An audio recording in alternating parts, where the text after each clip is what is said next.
Hey guys, welcome to another Watch Collector. My name's Ollie. As you can see by the beautiful setting in the background, we're at the Lansdowne Members Club in Mayfair for our really special 10-year anniversary event.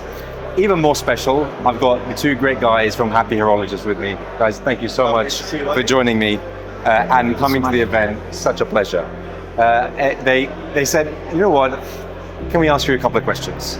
So guys, let's do it. I guess for me, first and foremost, is just the venue. I mean, the venue is stunning. It's behind us at the moment, but if you are here, and you will see some footage, I imagine, it is a stunning venue. I think the backdrop creates everything, and I think having such brilliant brands and the backdrop just is a harmony that you can't get anywhere else.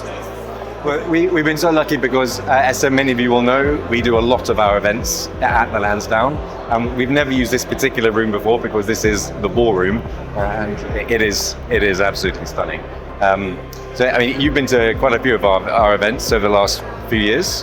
Absolutely, love it, absolutely. And you guys are just so knowledgeable about watches and horology, and so welcoming and friendly in terms of how you work with everyone, the brands, the people.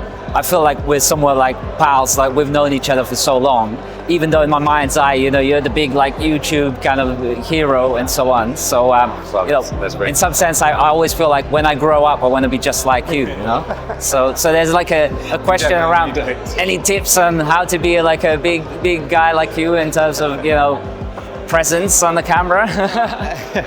Well, I think the most important thing, and I hope it shines through with the limited edition in general, is just humility, education, and just bringing the community together. And to be honest, that's pretty much all we've done. And you guys have been instrumental in that because you've provided a lot of coverage already at some of our events. You're doing your own thing. Your own content is fantastic. So just keep it going. I think the thing that comes up for me over and over again when I'm thinking about the watch industry as a whole is it's easy for us to talk about the mainstream. I think the independents, you know, they seem to have proliferated, and the selection you've got as authorized dealers is superb. But the question I often think about is the inherent risk when you take on an independent brand. What processes do you go through as a team when deciding which brand we're happy to represent, we're happy to have join us, so to speak, in our team in many ways? So genuinely, really insightful question because, and in fact, I don't think I've ever been asked that question before. Okay, so first of all, the way we see it is each and every brand is their own artisan. And there are so many different subsectors within the independent watchmaking, you can't really choose one or the other. And actually, how do we see it? We see it has to be as the complete package. It's the integrity of the watch itself. It's the individual or the team that's behind the launch of the watch. What's the story behind it? You know, what are they trying to tell by their pieces? And as I said, it's not really guided by price point. You know, you could have a watch that's 6 figures, but if you don't feel it, and we can't tell the story, then it's very difficult for us to get on board.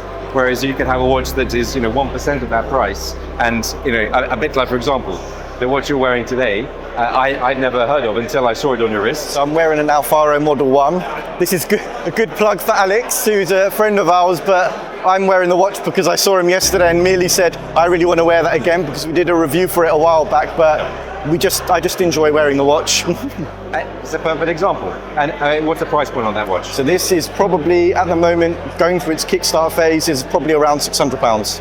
And it looks fantastic on the wrist. There's no way that you'll be able to tell that it's under £1,000. Yes, Japanese movement, but the finishing is good, the dial is great. So it's why would you not want to be able to talk about those kinds of brands and even consider taking on the full breadth? Because watch collecting isn't just about, you've got extreme beveling or the anglage is this, because you can enjoy it regardless of the price point, genuinely. What makes you most happy about independent brands?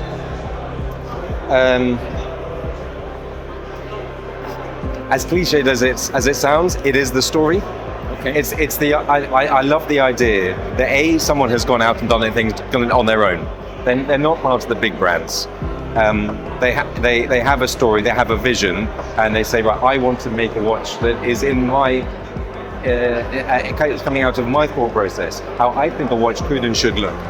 And I was listening to an interview with Laurent Ferrier, and he was talking about the launch of his original watch back in 2010.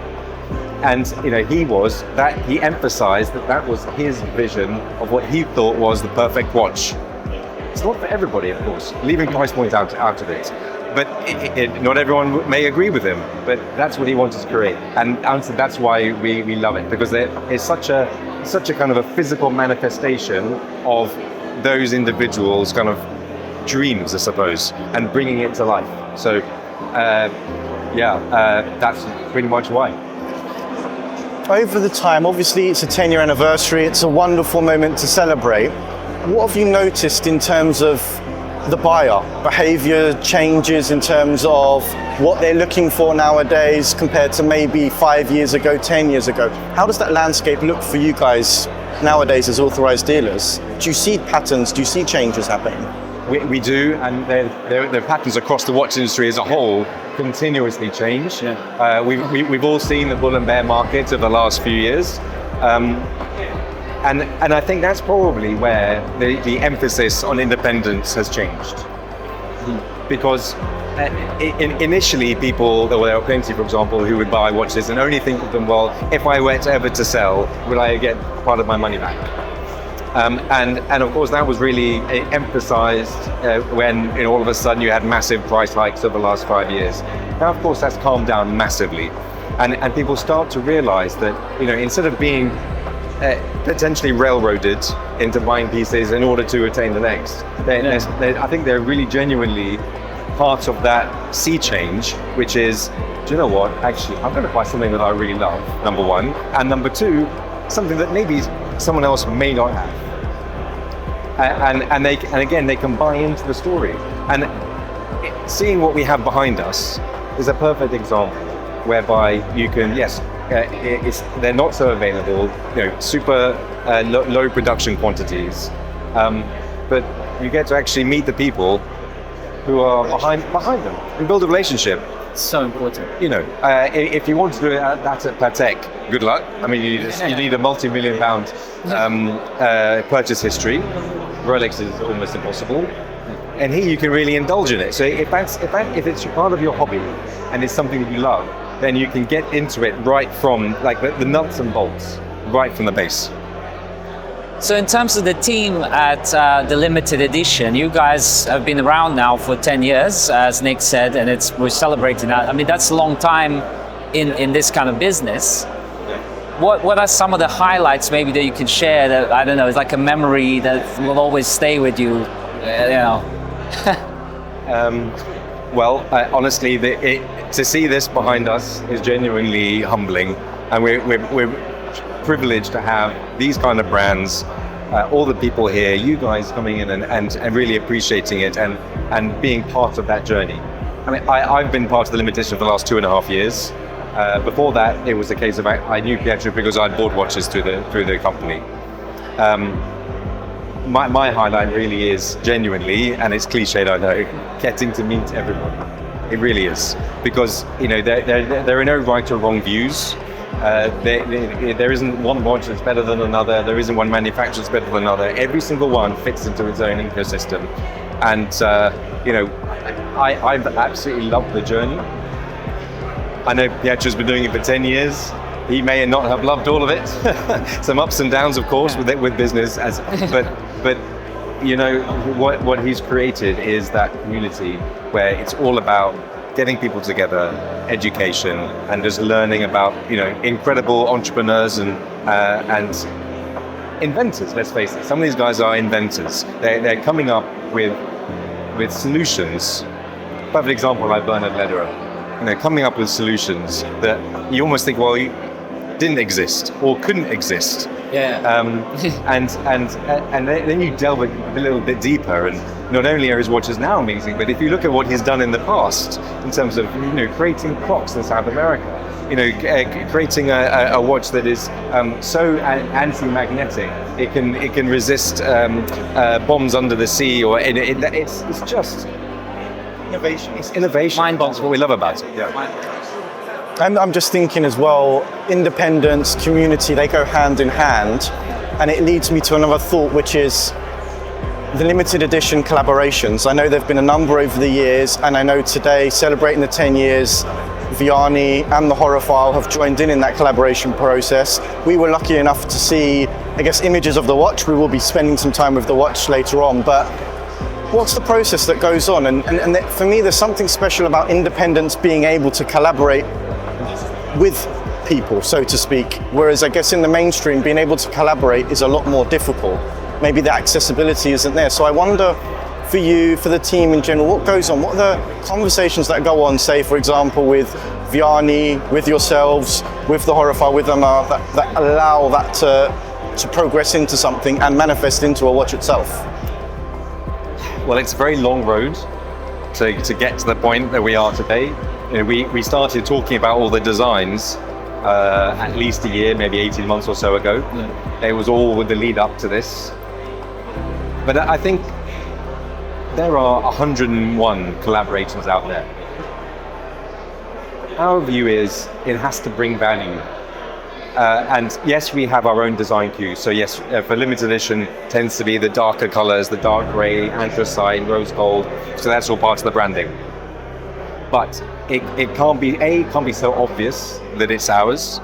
I think sometimes that can be overplayed, and it makes it, to a certain extent, I think it detracts from the overall feel of the watch. And so that's really part of what we try to inject. And I mean, honestly, when I saw that piece, I was blown away by it. I mean, Vianney is just amazing. The original classic is incredible. I don't know if you guys have got to see or handle an Antiqua. It's when you see that piece. For me, my favorite is in rose gold. It blows your socks off. It's that combination of sort of steampunk, very innovative thinking, and you know, Vianney's got some very interesting ideas about the watchmaking process itself. And again, when I look at the watch, I see a bit of everything as well. I see Amar's ideas as well. He's quite a visionary in terms of his design ethos. The limited edition, like you said, the particular color palette that just seems to play off so well. And then you've got Vianney with his way of thinking about watchmaking as a whole. And you see that in the watch. You see the hearts of each of the, whether it's limited edition team that's involved, whether it's Vianney himself, whether it's Amar, you see that come together, and it's so cohesive as well. It's lovely. I mean, again, we're hoping to see it in person shortly, but the images themselves, I imagine, don't do justice to what it's like in person as well. Thank you, and I honestly, it means a lot that you think that. When you see it in person, of course, this is just the prototype. It's when you see the actual production versions. But even now, the sandblasting with the grade 5 titanium, the englage around the bezel, the gold rivets, it's just amazing. We're so pleased with it. Just maybe like the last question around something that's a little bit like non-tangible, yet it's so important these days. As Happy Horologists, we've only started our YouTube channel like a few months ago, and we're getting subscriptions and so on. You know, you're like a big boy on YouTube. How important is YouTube and all this kind of storytelling? Because obviously not so many people, like you can't have hundreds of thousands of people at this event, but we can reach hundreds of thousands through YouTube. What would you say is like the importance of these kind of conversations that we're having, and even sort of collaboration with maybe like smaller channels and just kind of opening up that community in a sort of digital storytelling sphere? Well, you've hit it nail on the head. It's the word community. And for us, it's always also been about education. You know, we use YouTube as you guys do to spread the word about amazing independent brands, and that there are genuine alternatives to what others may perceive as the main street guys. And we always try to emphasize that we're not here to replace them. They are amazing. There's a reason why Patek is 180 years old. There's a reason why Vacheron is, you know, they are incredible. They've established things. They're established, and they have beautiful designs that are timeless, and you know, they can't be taken away. But it's just about, okay, with a little bit of research and a little bit of education, and unfortunately getting to look at my face every now and then, maybe, then you know, if we can just spread the word, then honestly, that's all we want to do, and that word community is the most important part. And I think there's an idea on top of that. I've got a question, but there's an idea around that, which is trust, dependability as well. There's an idea that if we're putting our faces on it, there's an idea that we believe in the product itself. We believe in the people behind the product. And that can make a difference when you are an independent brand, when you are an up-and-coming micro brand. We need to trust the people. If they're telling us about watch, we need to trust that where they're coming from is a place of authenticity as well.